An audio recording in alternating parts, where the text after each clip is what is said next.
안녕하세요. 프라우드 코리아입니다. 베이징 동계올림픽이 한창인 와중에 우리나라 최민정 선수가 황대현 선수에 이어 1500m 2연패를 달성했습니다.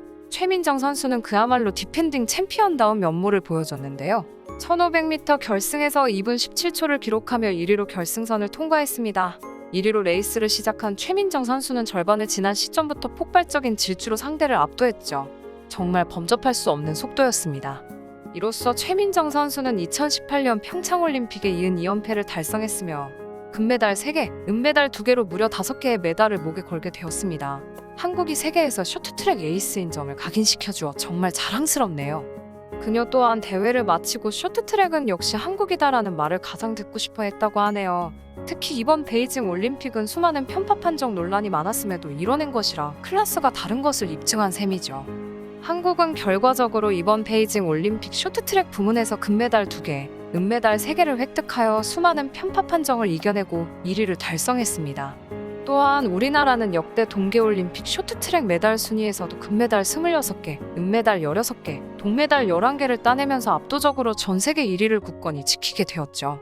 중국과 네덜란드는 금메달 2개, 은메달 1개, 동메달 1개로 공동으로 2등을 했는데 네덜란드는 그렇다 치더라도 남자 1000m 결승에서 런즈웨이가 결승선을 통과하는 중 헝가리의 류서우앙 선수를 밀치는 등 중국이 자국에게 그렇게나 유리한 판정을 했는데도 1등을 못한 게 참 웃기면서도 다행입니다. 특히 런즈웨이는 2018년 평창 동계올림픽 이후 방송에 출연해서 이번 올림픽에서 가장 기억에 남는 순간이 뭐냐는 질문에 대해 한국 대표팀이 넘어졌을 때라고 답변하여 우리 네티즌들의 열불을 일으켰던 장본인인데요. 2018년 당시 진행자가 선수 입장에선 헝가리가 순식간에 중국을 앞질렀을 때라고 해야 하지 않겠나라며 한국이 넘어졌을 때라고 하면 안 될 것 같다고 조심스럽게 언급했음에도 불구하고 런즈웨이는 모든 경기를 통틀어 생각해도 역시 그 순간이 가장 기억에 남는다고 거듭 발언했었습니다. 그는 나 속 보이는 건가라며 한국에 대한 조롱을 일삼았었죠. 뿐만 아니라 최근 런즈웨이는 올림픽 2관왕을 하고 난 뒤 자국 방송에서 인터뷰 도중 황대현이 자기와 비슷한 레벨의 선수라면서 자화자찬을 일삼았는데요. 뚫린 입이라고 나불대서 그런지 상황은 아주 재밌게도 역전되었습니다. 런즈웨이의 이런 악질적인 반칙에 1500m 준결승에서 결국 비디오 판독 결과로 실격 처리가 된 것이죠. 그는 아주 실망하는 모습을 보이며 경기장을 나갔지만 이러한 실망감은 런즈웨이만 해당되는 것은 아닌 것 같습니다. 한국이 쇼트트랙 1위를 차지하자 중국 네티즌들이 도대체 왜 중국은 1위를 하지 못하냐고 화가 난 것인데요.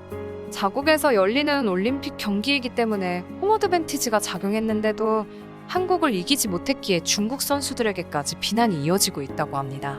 특정 네티즌들은 웨이보에서 이런 쇼트트랙 중국 선수단을 보고 부끄러우니까 당분간 안 보였으면 좋겠다. 한국에게 지는 건 속국에 무릎 꿇는 행동과 같다며 돈 없는 말들을 이어갔습니다.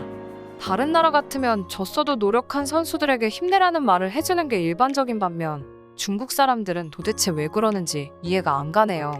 이러한 중국인들의 행동은 단지 쇼트트랙에만 그치지 않았습니다. 자기 나라의 귀화한 선수에게도 동일한 잣대를 내세운 것이죠. 소위 잘해야 중국인이라는 말인데요. 미국 샌프란시스코에서 태어난 고 아이링은 2019년 어머니의 나라 중국으로 와서 귀화 베이징 동계올림픽 스키 프리스타일 여자 빅에어 종목에 중국 대표로 출전했는데요. 전날 열린 예선에서 5위를 기록했던 고 아이링 선수는 3차 시기에서 더블콕 1620의 어려운 기술을 성공시키면서 올림픽 우승을 차지했습니다. 그래서 그녀는 귀화 선수임에도 중국 사람들의 엄청난 환대를 받으며 중국의 아이콘이 되었죠. 반면 미국 로스앤젤레스에서 중국인 부모에게서 태어난 주이도 2018년 중국 피겨 대표로 뛰기 위해 미국 시민권을 포기했는데 이름도 베벌리주에서 주이로 바꿨습니다. 그러나 그녀의 첫 올림픽에서 2차례 실수를 범하고 말았는데요. 이에 따라 자국 선수들은 무참하게 주이 선수를 비난했습니다. 이를 본 워싱턴 포스트는 고 아이링과 주이를 예로 들며 베이징 동계올림픽에 출전한 중국 기화 선수들이 경기 성적에 따라 중국 내에서 극명하게 갈린 대접을 받고 있다고 비판했습니다. 그리고 워싱턴 포스트는 중국 스포츠의 국제화 실험이 열렬한 민족주의 팬들에겐 전혀 자리 잡지 못했다며 중국인들의 태도를 비꼬았죠. 한편 에일린9가 금메달을 딴 뒤 중국판 사회관계망 서비스인 웨이보는 그녀에 대한 칭찬으로 도배됐는데요. 서버가 다운될 정도였다고 합니다. 그녀는 이미 25개 브랜드와 광고 계약을 맺었고 지금도 고 아이링을 붙잡기 위해 중국 내 광고계 전쟁까지 벌어지고 있다고 합니다. 홍콩 매체 명보는 11일 고 아이링 관련 상표 등록 신청만 수십 건이 제기됐다고 보도했죠. 한편 안타깝게도 주위 역시 웨이보에서 다른 의미로 주목받았는데요. 고아이린과는 너무나도 다르게 중국이 피겨 노메달에 그치자 그 책임을 주위에게 돌리는 원성이 쏟아졌다고 합니다. 웨이보에서는 주위가 넘어졌다는 해시태그가 등장했고 몇 시간 만에 무려 2억 뷰를 기록했습니다. 그 2억 뷰 중 상당 부분이 비난과 관련되어 댓글이 달렸는데요. 비난 강도가 너무 세서 중국 당국이 개입할 정도였다고 합니다.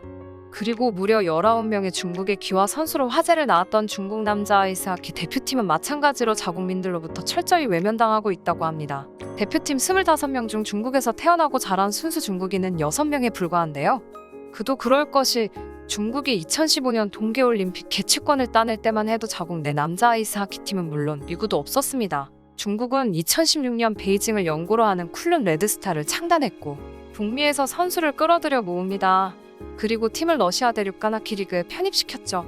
대표팀 자체가 리그에 뛰어든 셈입니다. 그런데 결과는 어떻게 됐을까요? 너무 급조로 팀을 꾸린 탓에 성적은 예상대로 부진할 수밖에 없었습니다. 지난 10일 올림픽 데뷔전에서도 코로나19로 인해 북미 아이스하키 리그 선수가 모두 빠진 미국임에도 불구하고 0대8로 완패하고 말았죠. 영국 가디언은 중국 소셜미디어에서 중국 남자 아이스하키 대표팀의 환심과 자격 여부에 의문을 던지는 글과 비난글을 쉽게 찾아볼 수 있다고 지적했습니다. 짝퉁 같은 팀을 만들어낸 중국 대표팀을 중국인들이 덩달아 비난하고 있는 셈입니다. 한편 아무리 기화 선수라도 자국 선수를 저렇게 까내리는 나라는 중국밖에 없을 것 같습니다. 우리 한국도 이와 같이 우수인재로 인정받아 기화한 외국인들이 적지는 않은데요. 2011년부터 2021년까지 우수인재로 우리 국적을 취득한 외국인은 200명에 이른다고 합니다. 이 중에 2018 평창올림픽에서 중국과 마찬가지로 국내에서도 아이스하키 팀을 꾸릴 때 활약한 기화 선수가 7명이 있었습니다.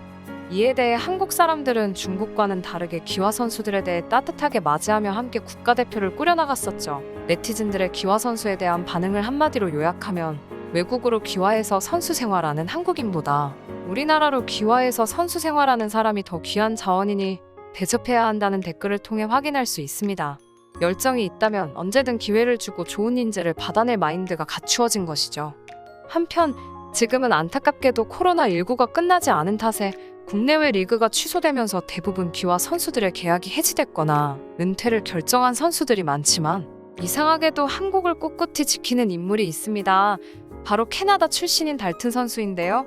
그는 이번 베이징 올림픽에서도 한국의 골문을 담당하는 선수로 올림픽 예선을 준비했었습니다. 그는 언론과의 인터뷰에서 기화 제의를 받기 전부터 내가 한국 아이스하키를 위해 할 수 있는 역할이 무엇인지 줄곧 고민해왔다며 구단과 대한아이스하키협회에서 나를 위해 얼마나 큰 노력을 했는지 잘 알고 있기에 보답하고 싶었다고 언급했습니다. 또한 달튼 선수는 아들과 딸이 조금 더 크면 평창 올림픽에서 함께 찍은 사진을 보여주며 아빠가 한국을 대표하는 선수였고 그 사실이 정말 자랑스러웠다고 말해주고 싶다고 고백했다고 합니다. 그래서 그는 평창 올림픽 당시 마스크에 충무공 이순신을 새겨넣는 것도 이 같은 한국에 대한 사랑과 믿음의 결과로 볼 수 있는 것이죠. 또한 달튼 선수는 한국 대표팀에 남아있는 것에 대해 귀화를 결정하던 과거로 돌아가더라도 같은 선택을 할 것이냐고 묻자 그는 물론이라고 단호하게 답했습니다. 그리고 이 인터뷰의 마지막으로 한국에서 느낀 따뜻한 우정과 기억은 평생 소중히 간직할 것입니다. 전 운이 좋았습니다. 내 삶의 일부라 할 수 있는 좋은 팀 동료와 스태프, 팬을 만났으니까요. 얼른 한국에 돌아가 그들과 함께 내가 가장 좋아하는 식당에 가서 삼겹살을 먹고 싶습니다라며 인터뷰를 마쳤습니다. 달튼 선수의 사례와 같이 한국은 중국처럼 무늬만 기화 선수로 둬서 잘하면 칭찬하고 못하면 비난하는 수준 낮은 기화를 하는 것이 아니라 따뜻한 정을 통해 기화 외국인 선수를 정말 한국인으로 만들어낸 것입니다. 한국 사람들의 따뜻함은 비단 한국의 기화한 선수뿐만이 아니라 재미교포 선수에게도 찾을 수 있습니다. 미국의 천재 스노우보드 소녀인 재미교포 클로이 킴에 대해 한국의 팬들은 애정어린 응원을 담았었죠. 이에 클로이 킴은 어머니의 고향인 한국 평창 올림픽 금메달로 눈의 여왕에 오르는데 당시 한국에 대해 나는 미국과 한국을 모두 대표한다고 생각한다고 한국 팬들에 대해 화답했습니다. 이처럼 중국과는 너무나도 다르게 한국 사람들은 기화 선수에 대해 열린 마음으로 받아주고 있는데요. 비록 땅은 좁지만 마음은 대국처럼 넓다고 해서 나온 중국이란 표현을 우리나라가 써야 하는 거 아닌가 싶네요. 여러분은 어떠신가요? 시청해주셔서 감사합니다. 구독과 좋아요, 그리고 알람 설정 부탁드립니다.